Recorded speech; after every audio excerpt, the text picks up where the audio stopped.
ओम शांति। कल से नवरात्रि का महान पर्व आरंभ होने जा रहा है और आज से ही हम सभी बहुत श्रद्धा के साथ, भावना के साथ, उमंग उत्साह के साथ उस त्योहार की तैयारियां शुरू कर देते हैं। हमारा माता रानी के प्रति बेहद विश्वास भी होता है, उनके प्रति हमारी अटूट श्रद्धा भी है। हम माता रानी के आह्वान से पहले उनकी तैयारियां आरंभ करते हैं और हम सबसे पहले क्या करते हैं, अपने घर में जो हमने स्थान बना रखा है, जहाँ पर हम देवी माँ का आह्वान करने वाले हैं, सबसे पहले जिसे हम मंदिर कहते हैं, उस मंदिर की सफाई करते हैं, क्योंकि ये माना जाता है कि अगर जहाँ स्वच्छता नहीं होती है, जहाँ सफाई नहीं होती है, वहाँ पर कभी भी देवी माँ का आगमन हो ही नहीं सकता है। तो परम पिता परमात्मा हमको एक बात बहुत सुंदर समझाते हैं कि बच्चे, वो स्थूल सफाई तो बहुत जरूरी है ही, स्वच्छता तो बहुत अधिक आवश्यक है, परंतु मंदिर का अर्थ होता है अपने मन के अंदर की सफाई करना। अगर हम सचमुच चाहते हैं कि हमारे घर में देवी माँ का आह्वान हो, देखो हम देवी के रूप में अलग अलग देवियों का आह्वान करते हैं। कभी हम लक्ष्मी माँ का आह्वान करते हैं, सरस्वती के रूप में करते हैं, तो कभी हम दुर्गा देवी के रूप में माता रानी का आह्वान करते हैं, क्योंकि हम क्या चाहते हैं, हमारा जीवन हर प्रकार से संपन्न हो, धन संपत्ति वैभव ज्ञान, है ना, शक्ति, सब कुछ से संपन्न हो। इसीलिए हम सभी देवियों का हमारे जीवन में आह्वान करते हैं। तो उसके लिए सबसे फर्स्ट स्टेप क्या होता है, मंदिर की सफाई की जाती है। मंदिर माना स्थूल घर की तो सफाई करनी ही है, बहुत जरूरी है ही, लेकिन उसके साथ साथ हमें अपने इस मन रूपी मंदिर की सफाई करना बहुत जरूरी है, क्योंकि हम क्या चाहते हैं कि माता रानी का सिर्फ हमारे घर में ही आगमन हो, उनका हमारे घर में ही निमंत्रण है, या हम उनको अपने मन रूपी मंदिर में बिठाना चाहते हैं। हर एक भक्त की क्या अभिलाषा होती है कि माता रानी उनके मन रूपी मंदिर में वास करे, और वो कब करेगी, जब इस मन रूपी मंदिर की सफाई की जाएगी। अगर मन में ही, परमात्मा पिता बतलाते हैं कि दोनों में से एक ही चीज ठहर सकती है। अगर मन में आपने किसी की बात को पकड़ के रखा हुआ है, या मन में किसी आत्मा को बिठा करके रखा हुआ है, तो फिर वहां परमात्मा कैसे वास कर सकता है।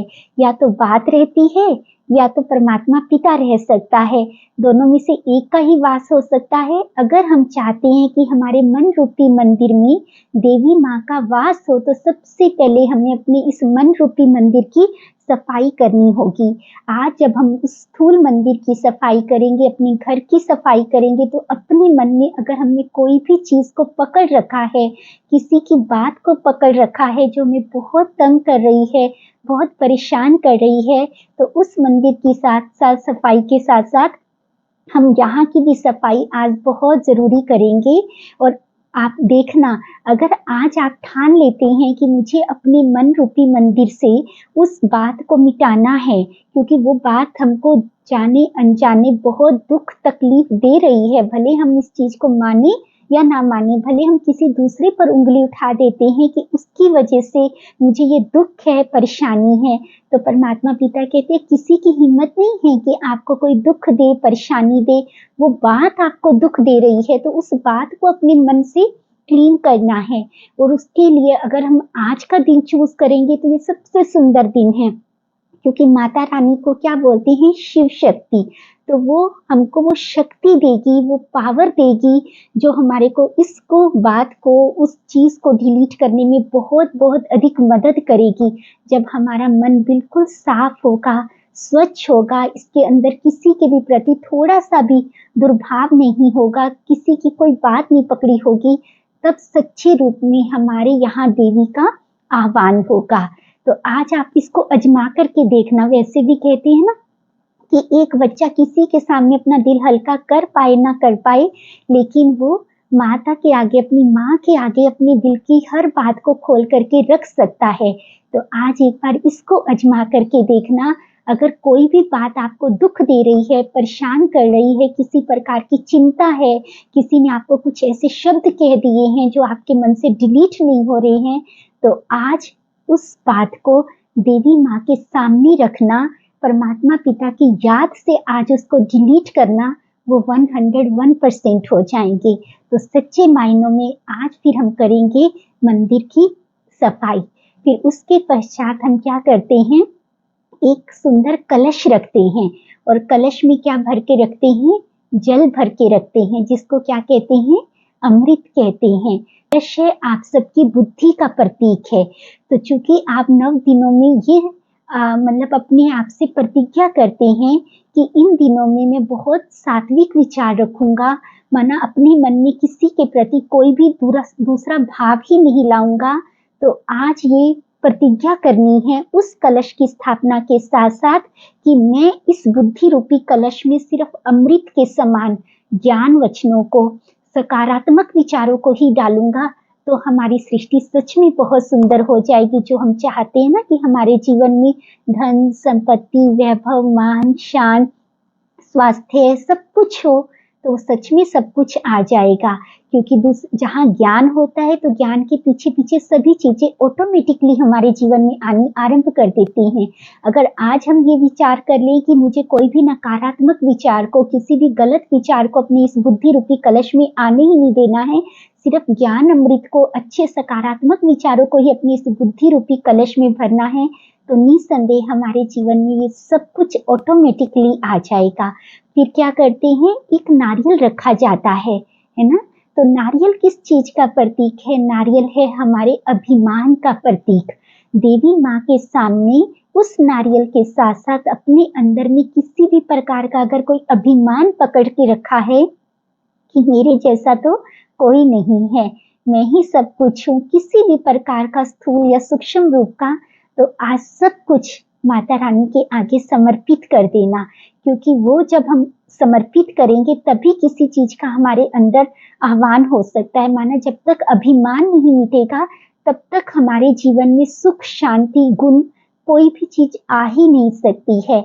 हम सब कितने अच्छे से जानते हैं कि रावण जैसा विद्वान कोई नहीं हुआ है। रावण तो ऐसे थे कि जिन्होंने सभी देवताओं को भी अपनी मतलब कैद कर रखा था, उसके जैसा धनवान भी कोई नहीं हुआ है। वो इतना बड़ा शिव भक्त भी था, लेकिन अभिमान एक ऐसा था जिसने उसको ऊपर से नीचे गिराया, जो उसके पतन का कारण बना। तो आज जब हम उस नारियल को रखेंगे तो अगर मन में किसी भी प्रकार का आपको लगता है कि ये चीज है जिसकी वजह से मुझे अभिमान की फीलिंग आती है, तो आज वो भी माता रानी के आगे उस नारियल के साथ साथ वो भी समर्पित कर देना। फिर क्या कहते हैं कि माता रानी की 8 भुजाएं दी गई हैं। तो कभी कभी हमारे मन में आता है ना कि किसी भी देवी देवता की इतनी भुजाएं नहीं है, माता रानी को 8 भुजाएं क्यों दी गई हैं? देखिए, तो इसका बहुत सुंदर सा एक रीजन बतलाते हैं। जैसे अगर आपको किसी भी चीज का विनाश करना है, मान लीजिए कि कोई भी चीज को तोड़ना है, तो सिर्फ और सिर्फ आपको एक हथियार चाहिए। अगर आपने किसी चीज को काटना है तो सिर्फ एक कैंची पकड़ो और काट लो, ठीक है। अगर आपने किसी चीज को तोड़ना है, एक हथौड़ा लो और तोड़ दो। अगर आपने किसी चीज का निर्माण करना है, नई चीज का सृजन करना है, तो क्या सिर्फ एक हथियार से काम चलेगा? नहीं चलेगा। इवन अगर आपने कपड़े की भी सिलाई करनी है, एक छोटा सा कपड़ा भी तैयार करना है, तो उसके लिए भी आपको मशीन भी चाहिए, और मशीन में भी कितने अनगिनत पुर्जे चाहिए। अगर एक भी पुर्जा छोटा सा भी खराब होगा तो भी आप अपना कार्य नहीं कर सकते हैं। फिर आपको सिलाई के लिए क्या चाहिए? सुई भी चाहिए, धागा भी चाहिए। कहने का भाव ये है कि बहुत सारी चीजें चाहिए। अगर मकान बनाना है तो एक चीज से काम नहीं चलेगा, आपको सीमेंट भी चाहिए, ईंट भी चाहिए, आपको लगाने वाले वर्कर्स भी चाहिए, सब कुछ चाहिए होता है। इसीलिए माता रानी को क्या माना जाता है, क्या कहते हैं कि एक नारी ही सृजन का कार्य कर सकती है। एक नारी ही है जो नई जिंदगी की उत्पत्ति करती है, ये पावर उसके अंदर होती है। तो माता रानी नई सृष्टि के सृजन की प्रतीक है। वो उसको क्या कहते हैं? शिव शक्ति। तो माता रानी शक्ति हमारी भुजाओं का प्रतीक होता है। जब किसी बच्चे के अंदर आप पूछो कितनी पावर है, तो वो अपनी भुजाओं से ही बतलाता है कि मेरे अंदर बहुत पावर है। तो जो माता रानी की 8 भुजाएं दी गई हैं, वो 8 शक्तियों का प्रतीक है, जिन शक्तियों के माध्यम से ही हम एक नए सुंदर जीवन का, एक नई सृष्टि का निर्माण कर सकते हैं। माता रानी को क्या कहते हैं? शिव शक्ति। माना उन्होंने ये शक्तियां कहाँ से ली? स्वयं निराकार परमपिता परमात्मा से ली हैं। जब हम अपना कनेक्शन, बुद्धि का कनेक्शन परमपिता परमात्मा के साथ जोड़ते हैं, तभी वास्तव में हम अपने अंदर उन शक्तियों का, उन दैवी गुणों का आह्वान कर सकते हैं। इन सभी को समझाने के लिए, इन सब का राज बतलाने के लिए ही ये त्योहार बने हैं, जो हमको परमपिता परमात्मा से जोड़ते हैं, जो हमारे को अच्छी चीज़ों से जोड़ते हैं, जो हमारे अंदर वैल्यूज़ का निर्माण करते हैं, जो हमको ज्ञान मार्ग की तरफ लेकर के जाते हैं, जो हमको अंधेरे से प्रकाश की तरफ लेकर के जाते हैं। फिर कुछ लोग कहते हैं क्या इस दिन व्रत रखना बहुत ज़रूरी है? क्योंकि कभी-कभी क्या होता है कि किसी का शरीर अलाउ नहीं करता है, या फिर किसी से नहीं रहा जाता है, माना किसी के अंदर इतनी पावर नहीं होती है कि वो भूखा रह सके, तो फिर उनको ये लगता है क्या ये व्रत रखना बहुत ज़रूरी है? कभी-कभी किसी के घर में भी कंपेल किया जाता है कि आपको रखना पड़ेगा, है ना? तो इस तरीके का अगर आपको लगता है कि अगर हम व्रत नहीं रखेंगे तो माता रानी नाराज़ होगी। माँ तो सारी जगत की माँ है, हमारी अपनी भी माँ कभी हमसे नाराज़ नहीं होती है, वो भी हमसे कभी ऐसा व्यवहार नहीं कर सकती, वो कभी भी अपनी बच्चों को, चाहे बच्चा कैसा भी होगा, लेकिन माँ तो हमेशा दिल से दुआएँ देगी, तो वो तो पूरी जगत की माता हैं। वो भला कभी किसी से कैसे नाराज़ हो सकती है? तो मन में ये भाव नहीं लाना। हाँ, अगर आप व्रत रख सकते हैं तो व्रत रखना शरीर के हिसाब से बहुत अच्छा है, क्योंकि इस समय ऋतु परिवर्तन होता है, जिसके कारण हमारे शरीर में रोगाणुओं का बहुत ज़्यादा आगमन हो जाता है, हम बीमारी से बचे रहें, हमारी बॉडी डिटॉक्स हो पाए, माना इसके साइंटिफिकली रीज़न्स हैं, जिसकी वजह से इन्हीं दिनों को ही चूज़ किया जाता है नवरात्रि के लिए। फिर गरबा क्यों करते हैं? देखो, जब हम डांस करते हैं, रास करते हैं, तो हमारी पूरी बॉडी एक्टिव होती है, हम जाने अनजाने बहुत सारी एक्सरसाइजेस करते हैं, ठीक है? उसमें हमारा श्रद्धा तो होती ही है, हमारा परमात्मा पिता के प्रति, देवी माँ के प्रति अगाध स्नेह तो है ही, वो अपना काम करता है, लेकिन तन के हिसाब से भी ये सारी चीज़ें हमारे स्वास्थ्य को भी कायम रखने के लिए बहुत ज़रूरी होती हैं। इसीलिए इस दिन गरबा रास की जाती है, इसीलिए उपवास माना व्रत रखे जाते हैं, परंतु व्रत का असली अर्थ होता है दृढ़ प्रतिज्ञा, माना मैंने अपने जीवन में बुराइयों का त्याग करने की हमेशा दृढ़ प्रतिज्ञा करनी है। वो व्रत रख सको तो बहुत अच्छा, नहीं भी रख सको तो उसके लिए कोई संकल्प नहीं उठाना, क्योंकि उस व्रत से भी ज़्यादा एक और व्रत की ज़रूरत है, अपने अंदर की बुराइयों का दृढ़ता के साथ त्याग कर देना। तो उन 9 दिनों में अन्न का त्याग कर सको, भले ना कर सको, परंतु आज माता रानी के सामने दृढ़ प्रतिज्ञा करना कि मैं रोज अपनी एक बुराई का त्याग करूंगा, और पूरा दिन उस चीज का अभ्यास करना कि चाहे कुछ भी हो जाए, जैसे उसमें किया जाता है ना कि हम भोजन ग्रहण नहीं करेंगे भले कोई हमको कितना भी कहे, ठीक उसी रीति हम आज इस बुराई को कभी भी छुएंगे भी नहीं। तभी तो माता रानी के हाथ में क्या दिए जाते हैं? हथियार, और उनके चरणों में क्या दिए जाते हैं? राक्षस। एक तरफ उसको माँ कहते हैं और दूसरी तरफ उसको असुरों का संहार करने वाली कहते हैं।